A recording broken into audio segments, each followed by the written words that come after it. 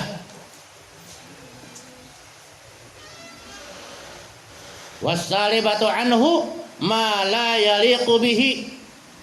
Yang tidak mungkin ada pada Allah Ta'ala yang tidak layak.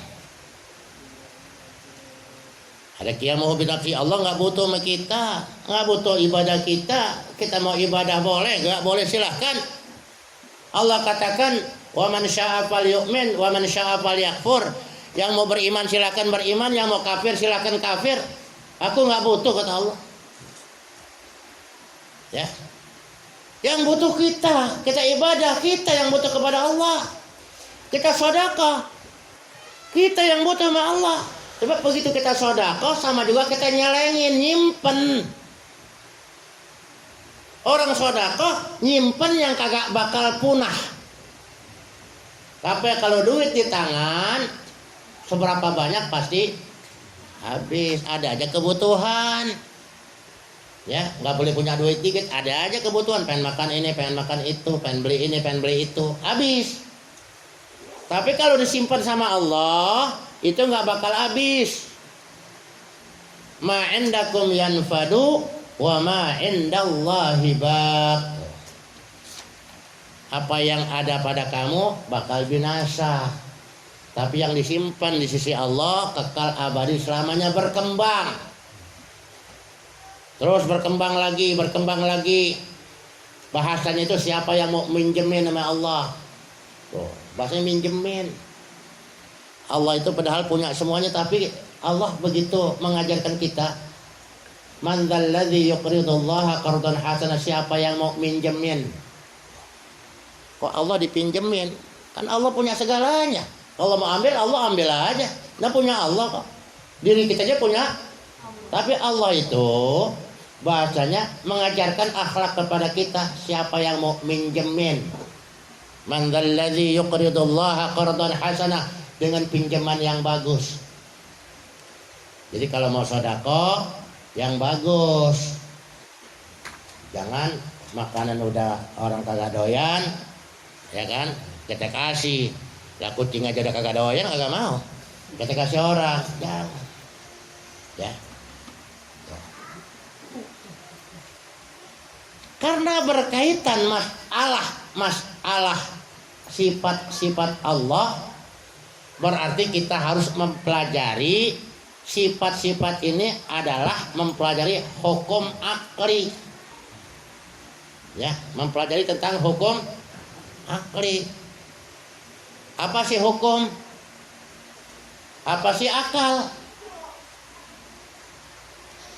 Sebab hukum akli itu hukum yang berkaitan dengan akal. Makanya nggak ada cerita pahala atau dosa, nggak ada. Ngaji tauhid nggak ada cerita pahala atau cerita dosa. Yang ada cerita pahala, cerita dosa itu kalau hukum syar'i. Kalau ini kaitannya kafir, munafik, loh. Kalau cerita dosa atau berpahala itu kalau kita ngajinya syariat, ngaji fikih, wajib syar'i. Kalau ini wajibnya wajib akli, wajib menurut akal. Kaitannya dengan hukum. Apa itu hukum? Karena kita sering ngomong, ini hukumnya apa? Ditanya hukum itu apa? Al-hukmu lughatan al-idrak. Penemuan.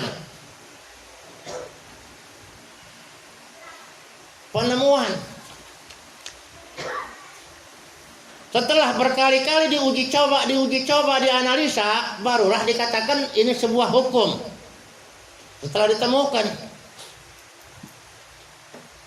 Makanya ada uji coba. KUHP ditentukan, Kitab Undang-Undang Hukum Pidana ditentukan setelah ditemukan beberapa kasus. Kalau kasus begini hukumannya begini karena begini. Dicoba dulu. Sekian tahun direvisi lagi. Oh ini nggak cocok kalau begini, itu zaman Belanda. Sekarang udah zamannya zaman merdeka. Dirubah lagi undang-undangnya. Itu hukum. Lughatan al-idrak, penemuan. Itu secara lughatan, secara etimologi, secara bahasa. Adapun hukum yang sebenarnya secara istilah, idrakul hakim subuta amrin au nafyahu anhu. Idrakul hakim, penemuan seorang yang bijak. Makanya hakim itu mesti bijak. Dia tidak boleh berpihak kanan atau kiri. Lurus. Hakim. Kalau sekarang hakim-hakim sekarang ini banyak membela. Padahal udah tahu itu salah, tapi tetap dibela. Ya. Makanya kebanyakan hakim-hakim sekarang ini 3 orang hakim, 2 orang masuk neraka, 1 orang paling masuk surga. Lebih banyak daripada hakim-hakim yang masuk neraka. Kenapa? Begitu memutuskan satu perkara, ditaruh di atasnya duit itu setumpuk. Berubah apa enggak? Nah kalau berubah hukum itu bisa berubah, diputar balikan. Yang benar jadi salah, yang salah jadi benar. Yang salah bisa menang, pemilik sebenarnya bisa kalah. Itu permainan hukum. Pinter-pinteran orang memutar lidah.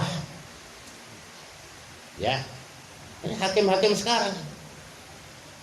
Tapi yang dimaksud hakim di sini orang-orang yang betul bijak, punya ilmu. Bukan sekedar orang menemukan suatu perkara diputuskan, nggak bisa. Sebab yang menemukan orang kagak berakal.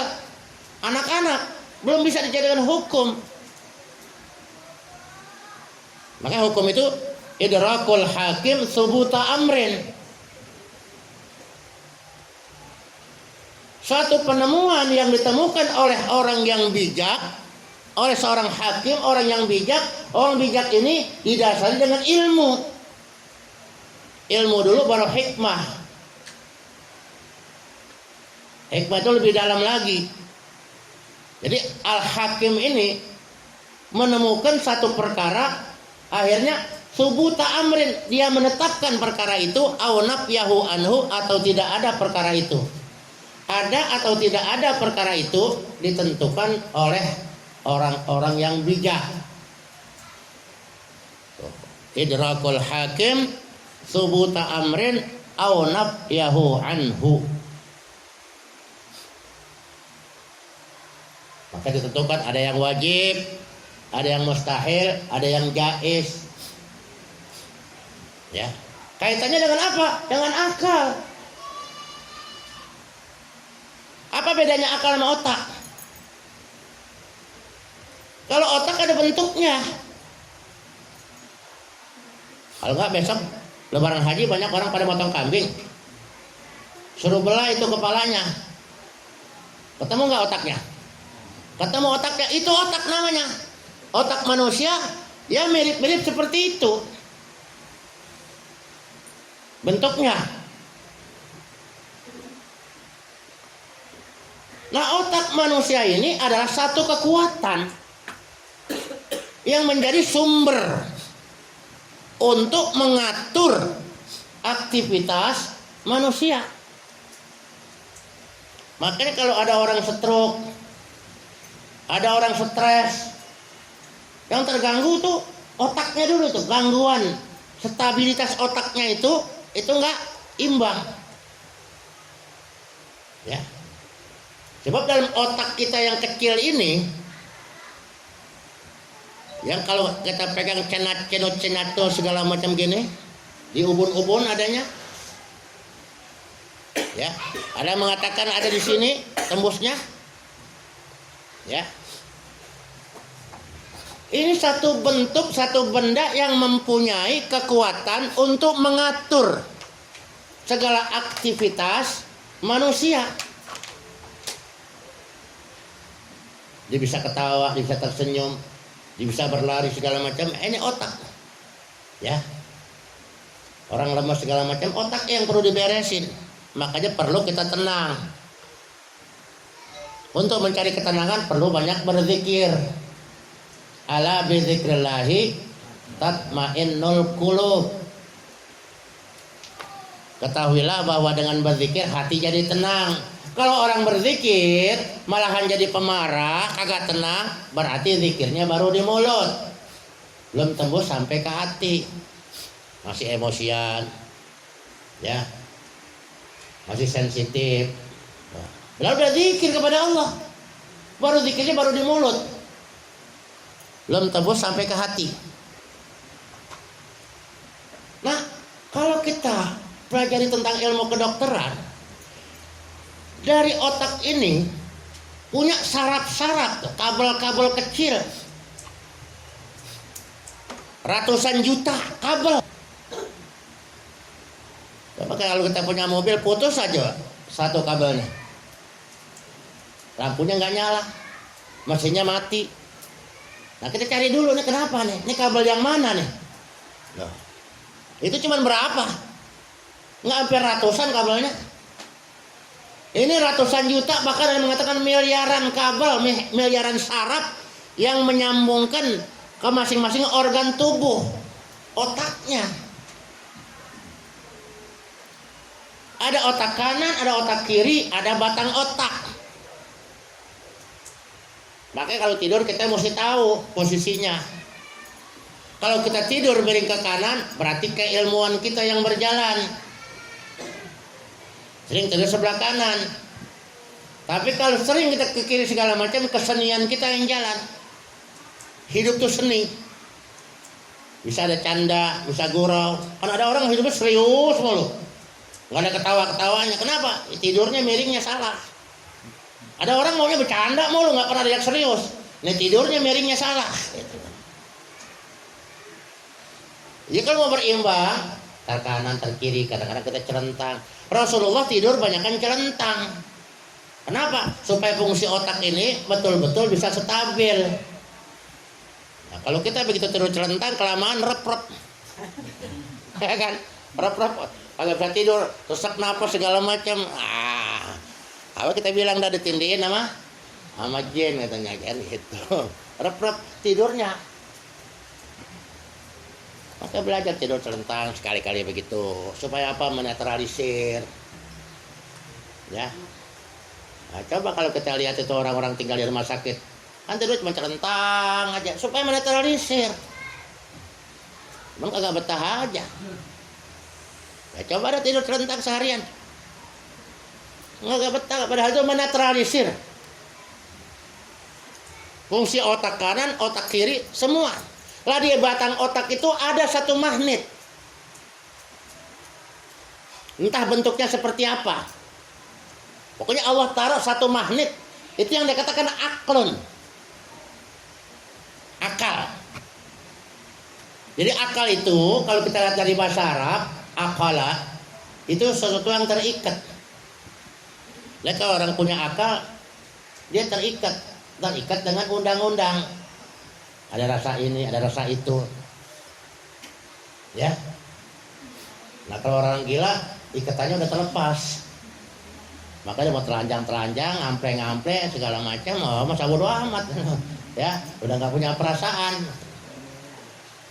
Itu aklun. Ya. Makanya kalau orang Arab tuh suka pakai igal. Igal itu sesuatu yang diikat. Jadi kalau orang sudah punya akal, betul-betul dijaga. Dijaga fungsi dia sebagai manusia, dijaga betul-betul. Jangan sampai sama hewan. Dan sampai Allah katakan walaqad dzara'na li jahannama katsiran minal jinni wal insi lahum qulubun la yaqiluna biha. Kebanyakan Allah sudah siapkan penghuni neraka itu adalah jin dan manusia. Kenapa? Mereka punya akal nggak berfungsi. Ya. Makanya banyak Allah sindir, afala taqilun. Apakah kamu tidak punya akal? Tak bisa berpikir. Ini Allah letakkan di batang otak. Itu dikatakan akal. Apa itu akal? Quwwatun liqabulil ilmi.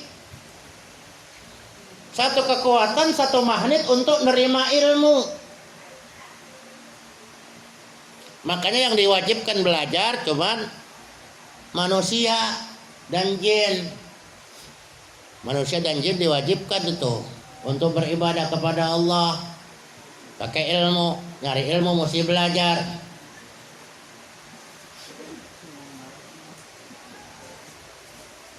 Quwwatun liqabulil ilmi. Kambing kagak wajib belajar. Kucing kagak wajib belajar. Kok anjing bisa diajarin?